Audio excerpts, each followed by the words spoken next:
नाही, माझा संबंध रोज आहे. म्हणजे यांचा एक दिवस आहे, पण जैनजीशी माझे संबंध रोज आहे. रोज मला जैनजी लोक भेटतात.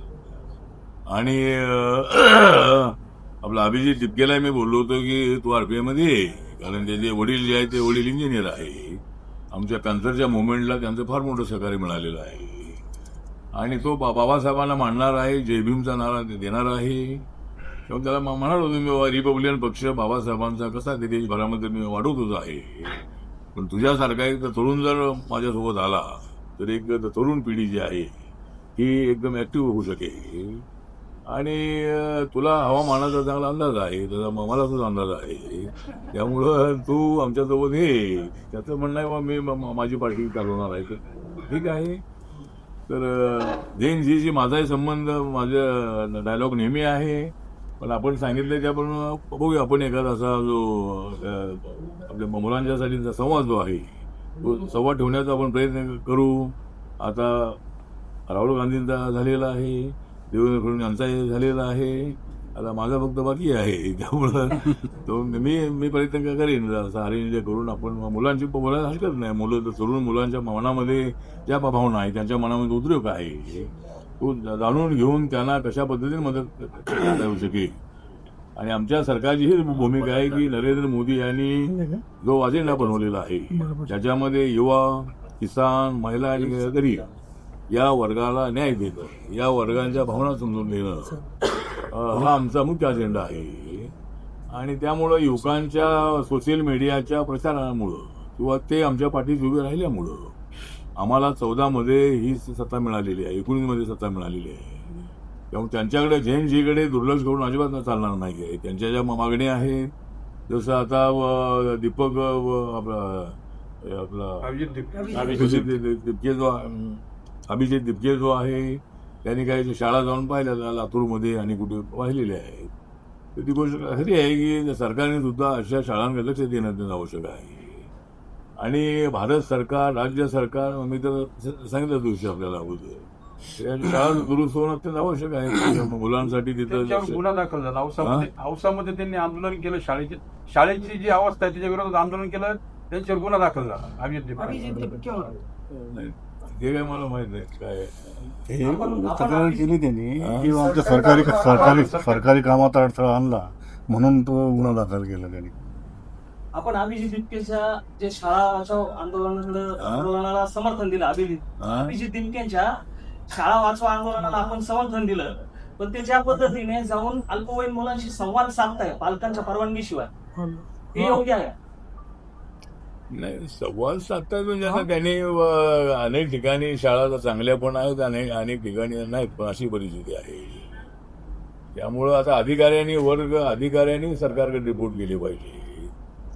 आणि जे अधिकारी जिल्हा परिषदेचे शिओ आहे, पंचायत समितीचे व्हिडिओ आहे, या लोकांनी सरकारकडे मागणी केली पाहिजे.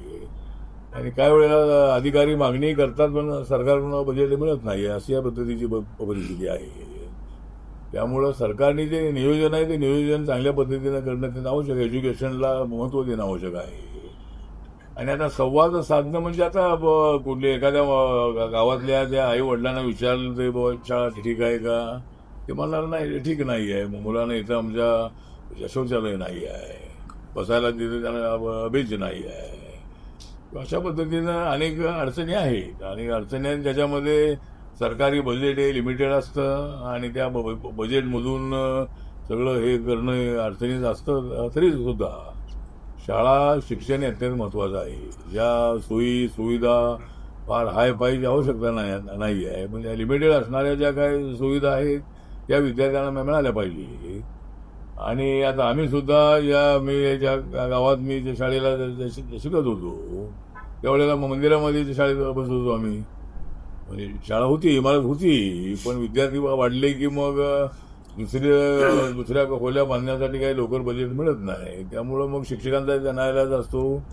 असं काही ठिकाणी नाही, पण आता अनेक ठिकाणी शाळाच्या बिल्डिंग आहे, पण अडचणी आहेत, त्या अडचणी दूर झाल्या पाहिजे असं आपलं मत आहे. संवाद त्यांनी करायला हरकत नाही, पण त्यामध्ये राजकारण आणू नये. आता कुठल्या पक्षाचा विषय नाही. आता काँग्रेस एवढे वर्ष सत्तेवर होता, त्यांची जबाबदारी आहे, आमची सत्ता आता आलेली आमची जबाबदारी आहे. सरकार कुठलं आहे याला काही जास्त आम्ही महत्व देत नाही, पण जे सरकारी आपल्या शाळेच्या खोल्या ज्या आहेत ह्या चांगल्या पाहिजेत. आणि माझी सूचना अशी आहे की अलीकडे इंग्लिश मिडियमला प्रायव्हेट शाळेमध्ये मुलांना पाठवण्याची फार लोकांची इच्छा असते, आणि त्यामुळे जिल्हा परिषदेच्या शाळा ओस पडत आहे किंवा त्या ठिकाणी काय मुलं जात नाहीत अशी तक्रार आहे. तर त्याच्यासाठी आता एक तर सरकारनेच इंग्लिश मिडियम शाळा सुरू करायला हरकत आहे. म्हणजे आता मुलं एवढी चाललेली आहे आणि इंग्लिश मिडियम शाळा जर कोणी चालवत असेल तर त्याला सरकार ग्रँट देत नाही आहे. तर माझी राज्य सरकारकडे मागणी आहे की इंग्लिश शाळा सुद्धा मराठी तर आपली आहेच आहे. मुलांना जर कुठं फॉरेनला जायचं असेल आणि कुठं चांगली नोकरी करायची असेल तर त्यांना इंग्लिश चांगलं येणं आवश्यक आहे. मराठी तर आपली आहेच आहे. तर त्यांना इंग्लिश शाळांमध्ये इंग्लिश शाळा सुरू कराव्यात अशा पद्धतीची आपली सूचना आहे.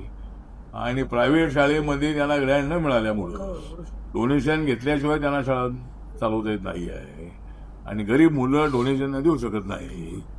त्यामुळं मला असं वाटतं की काही इंग्लिश शाळा ज्या आहेत त्या सरकारने चालवाव्यात आणि गरीब मुलांना त्यामध्ये शिक्षण द्यावं. याला सोडून प्रश्न आहे, जे सर्वोच्च न्यायालयाचे न्यायमूर्ती आहे प्रसन्न वराळे, त्यांचं म्हणणं आहे की कुंभमेळ्यातला 1.1% निधी जरी खर्च केला तरी 100 शाळा ज्या आहेत त्या व्यवस्थित होतील. आता जे बराडे जे आहेत ते आमचे आंबेडकराईट आहेत. बाबासाहेब त्याचे वडील जे होते ते बाबासाहेबांच्या बरोबर होते, ते निपाणीचे राहणारे आहे आणि बेळगाव जिल्ह्यामध्ये निपाणी आहे चिकोडीच्या बाजूला. आणि मी त्या ठिकाणी अनेक वेळा जाऊन ट्युशन कॉलेज त्या ठिकाणी आहे आणि तिथं मराठी स्पीकिंग हे मॅक्झिमम लोक आहेत, मराठी स्पीकिंग आहे तिथे. तर ते वराळे हे तसे याच्यातून आलेले मुंबईतून आलेले आहे. त्यामुळं त्यांनी जे मत मांडलेलं आहे की कुंभमेळा हा आमचा एक आपला धार्मिक उत्सव आहे. 12 वर्षानंतर कुंभमेळा येतो आणि हिंदू समाज हा मोठ्या संख्येने आपल्या देशात आहे. त्यावर देशभरातले करोडो लोक त्या ठिकाणी येणार आहे. त्याच्यासाठीचा खर्च व्हायला हरकत नाही आहे, पण त्याच्यातला करा की कुठलाही करा, पण शाळांसाठी खर्च करायला हरकत नाही. त्याने आपलं मत मांडलेलं आहे बाबा त्या ह्याच्यातून थोडा वगैरे आपण इकडे पैसे हे बॅलन्स ठेवले तर 100 शाळा चांगल्या होतील. तर त्याने आपलं शाळा दुरुस्त होण्यासाठी ते मत व्यक्त केलेलं आहे. तर त्याच्यातला पैसा द्यायचा नसेल तर दुसरा पैसा द्या आणि शाळा दुरुस्त करा. त्याच्यातलाच पैसा द्यावा असं आमचं म्हणणं नाही आहे, पण शाळा दुरुस्त झाल्या पाहिजेत असं आपलं मत आहे.